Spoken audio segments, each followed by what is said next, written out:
श्री शिवाय नमस्तुभ्यम। हर हर महादेव। दोस्तों, आप सभी लोग जानते हैं कि 3 जनवरी 2025 यानी शुक्रवार को पड़ रही है पौष महीने की चतुर्थी तिथि। और दोस्तों, ये वो तिथि है जो पौष मास में पड़ने वाली सबसे बड़ी तिथि है, क्योंकि यह शुक्रवार के दिन पड़ रही है। और इस दिन विनायक चतुर्थी व्रत भी रखा जाएगा और इसका बहुत ही बड़ा और विशेष महत्व होता है। पूज्य गुरुजी ने कहा है कि अगर कभी भी मौका लग जाए और पौष महीने की चतुर्थी तिथि शुक्रवार को पड़ जाए तो आप लोगों को 11 चावल के दाने का उपाय तो अवश्य ही करना चाहिए। इन दोनों का संयोग बहुत ही कम आता है। इसी के साथ में गुरुजी ने अपनी शिव पुराण कथा में बताया है कि इस दिन आपको 11 चावल दाने का उपाय तो आपको अवश्य ही करना चाहिए, क्योंकि ऐसा दिन पूरे साल में सिर्फ एक ही बार आता है। और दोस्तों, आप सभी लोग जानते हो कि शुक्रवार का अगर सबसे बड़ा कोई उपाय है तो वो 11 चावल के दाने वाला उपाय है। तो दोस्तों, इस विनायक चतुर्थी के दिन आप लोगों को इस 11 चावल दाने वाले उपाय को जरूर करना है। बहुत सारे लोग होंगे जिन लोगों ने इस उपाय को ना किया हो, मतलब पूरा साल निकल गया, उन्होंने किसी भी दिन इस 11 चावल के दाने वाले उपाय को ना किया हो। पर दोस्तों, आपके पास एक आखिरी मौका बचा हुआ है जो कि 3 जनवरी के दिन है। तो इस दिन आप लोगों को इस वाले उपाय को जरूर कर लेना है। भले ही आपने पूरे महीने भर इस उपाय को ना किया हो, पर अगर आपने इस पौष महीने के शुक्रवार चतुर्थी के दिन अगर इस वाले उपाय को कर लिया तो आपको इस उपाय को करने का वो फल मिलेगा जिसकी आपने कभी कल्पना भी नहीं करी होगी। इसीलिए आप लोग इस वाले उपाय को एक बार जरूर कर लेना है, ताकि आप लोगों के हाथ से यह मौका ना जा सके और आपको इस उपाय को करने का फल मिल सके। दोस्तों, यह उपाय पंडित जी ने अपनी अभी की ही श्री शिव महापुराण की कथा में बताया है। जिस उपाय को आज हम आपको बहुत अच्छे से समझाने वाले हैं, इस वीडियो को देखने के बाद इस उपाय को समझने के लिए आपको कोई और वीडियो को देखने की जरूरत नहीं पड़ेगी। तो चलिए दोस्तों, उपाय को शुरू करते हैं। देखिए, यह इस पौष महीने के विनायक चतुर्थी के दिन यह इतना खास होता है, इतना महत्वपूर्ण होता है।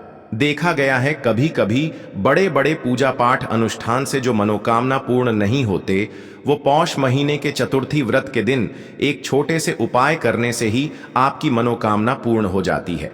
और बहुत सारे लोगों ने इस उपाय को किया भी है और उनको इस उपाय को करने का फल भी जरूर मिला है।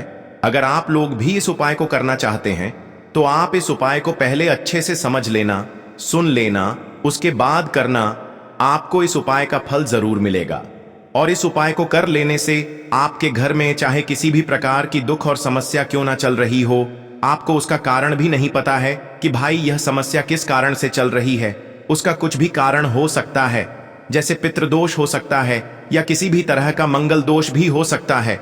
तो इस दिन आप लोगों को यह वाला उपाय कर लेना है। ये एक ऐसा उपाय है जिस उपाय को अगर किसी विशेष दिन पर किया जाए तो भाई उस विशेष दिन का जो है वह तो हमें मिलता ही मिलता है, पर हमने उस दिन पर इस उपाय को किया है तो हमें उससे भी बड़ा फल मिलता है, और फल बहुत जल्दी मिलता है, क्योंकि आप इस उपाय को बहुत ही बड़े और विशेष दिन पर कर रहे हो। तो चलिए अब उपाय के बारे में बात करते हैं, लेकिन उससे पहले आप लोगों को यह जानना आवश्यक है कि आखिर यह उपाय किस समय करना है, किसको करना है और कैसे करना है। तो चलिए हम आगे आपको वीडियो में एक एक करके बता देते हैं। लेकिन उससे पहले अगर आप लोग हमारे चैनल पर पहली बार आए हैं या फिर मेरी आवाज आज पहली बार सुन रहे हैं तो हमारे चैनल को सब्सक्राइब जरूर कर लेना और इस वीडियो को लाइक करके कमेंट बॉक्स में श्री शिवाय नमस्तुभ्यम ओम नमः शिवाय जरूर टाइप कर देना। तो दोस्तों, इस 11 चावल के दाने वाले उपाय को हमें इस शुक्रवार के दिन कैसे करना है, किसको करना है, किस समय करना है और कहां पर करना है, ये सारे सवालों के जवाब आपको इस वीडियो में मिल जाएंगे। और जो ये वीडियो देखेगा भाई, उसको 11 चावल के दाने वाला उपाय जरूर करना चाहिए, क्योंकि इस दिन एक चावल के दाने का भी बहुत ही बड़ा और विशेष महत्व होता है। और जब बात आ जाए 11 चावल के दाने की, तो ये सोने पे सुहागा वाली बात हो जाती है और ये एक बहुत ही बड़ा उपाय हो जाता है इस शुक्रवार चतुर्थी तिथि का। तो अब दोस्तों, इस 11 चावल के दाने वाले उपाय को आखिर करना किसको है, सबसे पहले हम लोग वो बात जान लेते हैं। तो देखो, घर की जो बड़ी माताएं बहनें होती हैं, उन माताओं बहनों में से कोई भी एक बड़ी माता बहन इस वाले उपाय को कर सकती है। और दोस्तों, अगर आप चाहें तो अपने घर में से सभी सदस्यों को भी इस उपाय को करवा सकते हैं। अगर किसी व्यक्ति की खुद की कोई मनोकामना है, खुद की कोई दुख और परेशानी है जो कि वह अपने लिए ही करना चाहता है इस वाले उपाय को, तो वह खुद अपने लिए भी कर सकता है। बाकी अगर कोई घर में से ऐसा है जो कि अपने पूरे घर परिवार की सुख और शांति के लिए ये वाला उपाय करना चाहता है तो भाई वह भी कर सकता है, उसमें भी कोई दिक्कत वाली बात नहीं है। कहने का मतलब ये है कि इस उपाय को हर एक सदस्य भी कर सकता है और पूरे घर परिवार के सदस्य के लिए घर की बड़ी माताओं बहनों में से कोई एक माता बहन भी कर सकती है। माताएं बहनें अगर घर में उपस्थित न हो या वो यह वाला उपाय न कर पा रही हो तो फिर घर का कोई बड़ा सदस्य भी इस 11 चावल के दाने वाले उपाय को कर सकता है, चाहे फिर वह पुरुष ही क्यों ना हो, उसमें कोई भी दिक्कत वाली बात नहीं है। अब दोस्तों, इस 11 चावल के दाने वाले उपाय को हमें करना कहां पर है? हमें इसे शिव जी के मंदिर में जाकर करना है। बहुत सारे लोग प्रश्न करते हैं हर एक उपाय को करते समय क्या हम इस उपाय को घर पर कर सकते हैं? तो इस वाले उपाय को आप घर पर नहीं कर सकते हो। इस वाले उपाय को करने के लिए आपको शिव जी के मंदिर ही जाना पड़ेगा। उसके बाद में दोस्तों जो अगला प्रश्न निकल कर आता है वो यह आता है इस उपाय को लेकर कि आखिर इस उपाय को हमें किस समय करना है, सुबह के समय करना है कि शाम के समय करना है? तो देखो, इस वाले उपाय को आप लोग सुबह के समय भी कर सकते हो और शाम के समय प्रदोष काल में भी कर सकते हो। अब अगर आप पूछो कि भाई सबसे उत्तम समय कौन सा रहेगा इस 11 चावल के दाने वाले उपाय को करने का, तो हम आपसे बस यही कहेंगे कि इस उपाय को आप सुबह के समय करेंगे तो ज्यादा बेहतर होगा। बाकी अगर प्रदोष काल शाम के समय भी करेंगे तो भी अच्छा होगा, उसमें कोई भी दिक्कत वाली बात नहीं है। तो अब दोस्तों जो अगली सबसे बड़ी और महत्वपूर्ण बात आती है वो यह आती है कि सुबह अगर हम उपाय को करेंगे तो हमें कितने बजे से लेकर कितने बजे तक के बीच में करना है, और शाम के समय प्रदोष काल में करेंगे तो हमें कितने बजे से लेकर कितने बजे के बीच में करना है। तो देखो, सुबह जितनी जल्दी हो सके आप उपाय को करने की कोशिश करना। बाकी अगर किसी कारणवश लेट भी हो जाओ, थोड़ी देर भी हो जाए, तो 10 या 11 बजे तक भी आप उपाय कर लेना, पर 12 बजे से ज्यादा देरी ना हो, ठीक है? इस बात का ध्यान रखना। उसके बाद में दोस्तों अगर शाम के समय प्रदोष काल की बात करें, प्रदोष काल का जो समय होता है वो शाम के 6 बजे से शुरू हो जाता है। मतलब शाम के 6 बजे से लेकर 7 बजे के बीच का जो समय होता है ये समय प्रदोष काल का समय होता है। पर अभी जो मौसम चल रहा है इस मौसम में जो है शाम बहुत देरी से होती है, तो आप इस उपाय को 7 या 8 बजे के बीच में भी कर सकते हो। मतलब शाम के 6 बजे से रात 8 बजे के बीच में आप कभी भी इस वाले उपाय को कर सकते हो, उसमें कोई भी दिक्कत वाली बात नहीं है। अब दोस्तों यहां पर इस उपाय को लेकर एक और सबसे बड़ी बात यह निकल कर आती है कि इस 11 चावल के दानों को हमें लेना कहां से होता है, और हमें इस उपाय को करने के साथ में क्या और कुछ भी सामग्री ऐसी होती है जो शिव जी के मंदिर लेकर जानी पड़ती है।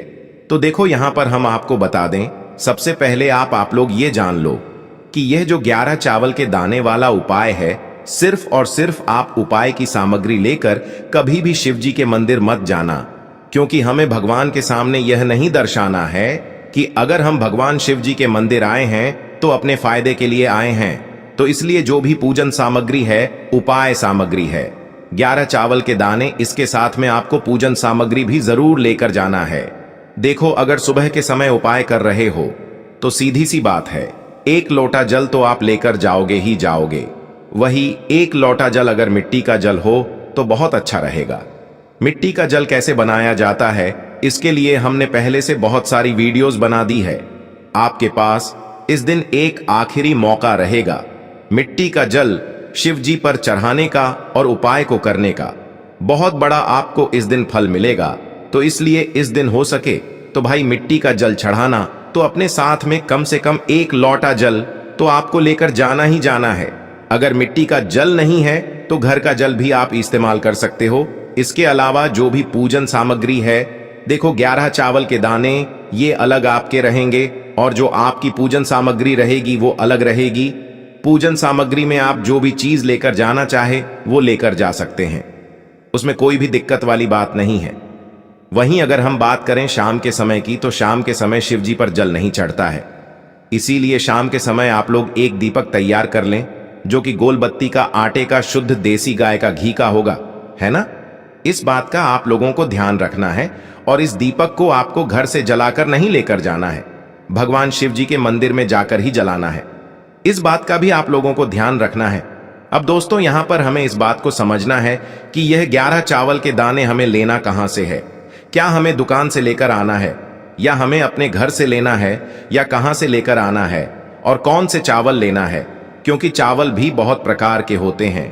तो देखो, इन सभी सवालों के जवाब आप लोग एक बात में सुन लो कि भाई ये जो उपाय है, इस उपाय में आपको ये नहीं देखना है कि भाई कौन से चावल है, कौन से चावल नहीं है। बस जो भी चावल ले रहे हो वो चावल का दाना सबूत होना चाहिए, मतलब साबुत होना चाहिए, टूटा हुआ नहीं होना चाहिए, कटा पिटा नहीं होना चाहिए। ये बात आपको ध्यान रखना है। बाकी आपका चावल बासमती हो या सादा चावल हो या कोई सा भी चावल हो, उसमें कोई भी दिक्कत वाली बात नहीं है। तो सीधी सी बात है कि आपके घर के रसोई घर में जहां पर आप भोजन बनाते हो, वहां पर जो भी चावल आपके उपस्थित हो, उन चावलों में से अपनी एक कटोरी भर लेना या एक मुट्ठी चावल अलग से निकाल कर रख लेना, क्योंकि हम 11 चावल ही यहाँ पर इस उपाय में लेने वाले हैं। तो हमें यह चावल के दाने गिनकर निकालने पड़ेंगे। इस बात का आप लोगों को ध्यान रखना है। तो अपने उस चावल की कटोरी में से या चावल में से 11 ऐसे चावल के दाने आप लोग निकाल लो जो कि टूटे हुए ना हो, कटे पिटे ना हो, जिनमें कोई दाग ना लगा हुआ हो, है ना? अच्छे साबुत चावल के दाने 11 दाने आप लोग निकाल कर रख लो और इन्हें किसी भी एक कागज की पुड़िया में या किसी एक छोटी सी कटोरी में आप लोग रख लो, ताकि यह सुरक्षित रहे। आपके एक भी चावल का दाना इधर उधर ना हो और आपका उपाय भी पूरा अच्छे से हो जाए। तो भाई, जैसे ही आपका उपाय की जो सामग्री है, 11 चावल के दाने ये तैयार हो जाते हैं, उसके बाद मैं आपको जो भी अपनी पूजन सामग्री है, सुबह के समय कर रहे हो तो 1 लोटा जल या पूजन सामग्री जो लेकर जाना चाहो उसकी भी तैयारी कर लेना।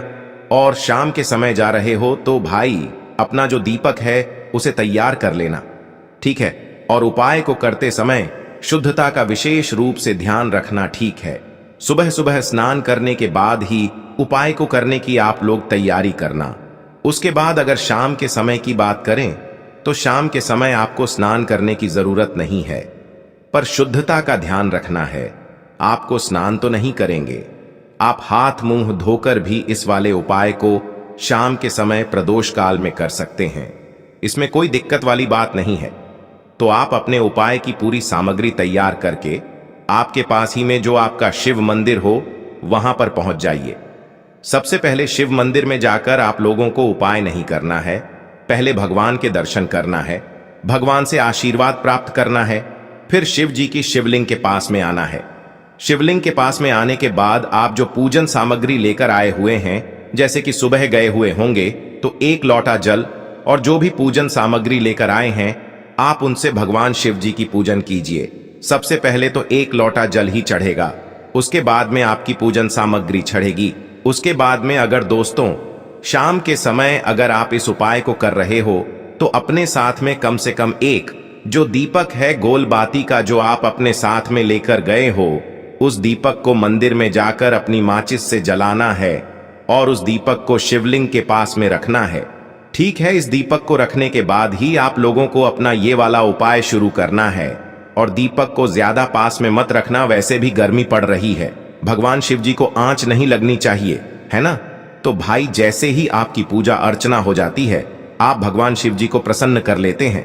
उसके बाद में शिवलिंग के पास ही में आप कहीं पर बैठ जाइए, सामने या आसपास जिस जगह पर आपको बैठना हो वहां पर बैठ जाइए और अपने वह 11 चावल के दाने अपने सामने निकाल कर रख लीजिए, क्योंकि अब यहाँ पर उपाय को यहाँ पर करने की आपको तैयारी करना है। और इस तरीके से जब आप उपाय करेंगे, पूजन सामग्री करने के बाद, पूजन अर्चना करने के बाद, तो आपको उपाय का फल बहुत जल्दी और बहुत बढ़ा होकर मिलेगा। तो अपने 11 चावल के दाने अपने सामने निकाल कर रख लेना।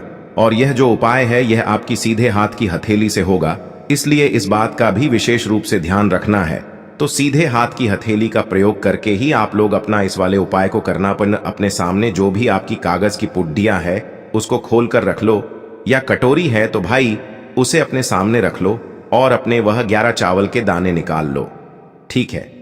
उसके बाद में दोस्तों अब आपको क्या करना है कि शिवलिंग आपके सामने होगी, तो आपने वह 11 चावल के दाने एक एक करके आपको शिव जी के शिवलिंग के ऊपर चढ़ाना है। कहां पर चढ़ाना है? शिवलिंग के ऊपर चढ़ाना है और कहीं पर भी नहीं चढ़ाना है। आपको अपने हथेली से तो शिवलिंग के ऊपर चढ़ना है, भले ही फिर वो अपने आप जलाधारी पर गिर जाए या मतलब वहीं पर गिर जाए, उसमें कोई दिक्कत वाली बात नहीं है, पर आप चढ़ाओ शिवलिंग के ऊपर ही। तो आपको क्या करना है, अपना पहला चावल का दाना उठाना है, श्री शिवाय नमस्तुभ्यम बोलना है और शिवलिंग पर चढ़ा देना है। इसी तरीके से दूसरा चावल का दाना उठा है, शिवलिंग पर चढ़ाना है और मंत्र बोल देना है। और फिर तीसरा चावल का दाना उठाना है, श्री शिवाय नमस्तुभ्यम बोलना है और चढ़ा देना है। इसी प्रकार से आपको पूरे 11 चावल के दाने एक एक करके शिव जी के शिवलिंग के ऊपर चढ़ाना है और भगवान से प्रार्थना करते जाना है। मतलब प्रार्थना तो आपको आखिरी में करना है, पर हर एक चावल के दाने को चढ़ाते समय श्री शिवाय नमस्तुभ्यम जरूर बोलना है। उसके बाद ही में यह चावल का दाना शिवलिंग के ऊपर आपको चढ़ाना है। जैसे ही आपके 11 चावल के दाने शिवलिंग के ऊपर चढ़ जाते हैं, तो भाई उसके बाद में आपको क्या करना है, भगवान से अपनी मनोकामना बोलना है। मनोकामना भी कब बोलना है? जब आपका 11 चावल का दाना आपके सीधे हाथ की हथेली में हो और आप उसे चढ़ाने के लिए जा रहे हो। श्री शिवाय नमस्तुभ्यम बोलकर उस आखिरी चावल के दाने को शिवलिंग के ऊपर चढ़ा देना और भगवान से फिर अपनी वह मनोकामना बोल देना, जिस मनोकामना के लिए आप लोग अपना यह वाला उपाय कर रहे हो। जिस भी दुख और परेशानी के लिए आप लोग अपना यह वाला उपाय कर रहे हो, उसके बाद में जैसे ही आप अपनी मनोकामना बोल देते हो, आपका यह वाला उपाय पूरा हो जाता है। पर दोस्तों, उपाय को करने के बाद आप लोगों को 2 मिनट भगवान शिव जी के मंत्र का जाप जरूर करना है। और मंत्र का जाप करने के बाद भगवान से एक और बार प्रार्थना करना है अपनी मनोकामना के लिए या अपनी जो भी दुख और परेशानी है उसके लिए। इसके बाद में आप लोग भगवान को देखकर, भगवान से प्रार्थना करके, उनसे आशीर्वाद लेकर वहां से उठ सकते हैं और अपने घर पर जा सकते हैं। बस दोस्तों, यहां पर यह वाला उपाय पूरा हो जाता है। इस तरीके से जो भी व्यक्ति छोटी छोटी चीजों का ध्यान रखते हुए इस 11 चावल के दाने वाले उपाय को करेगा, निश्चित सी बात है उसे उसकी मनोकामना जल्द ही पूर्ण होगी और जो भी दुख और परेशानी है वो भी बहुत ही जल्दी दूर होंगे। और दोस्तों, अगर आपको हमारी ये वीडियो पसंद आई हो तो हमारे इस वीडियो को लाइक और चैनल को सब्सक्राइब जरूर करें। हर हर महादेव, ओम नमः शिवाय।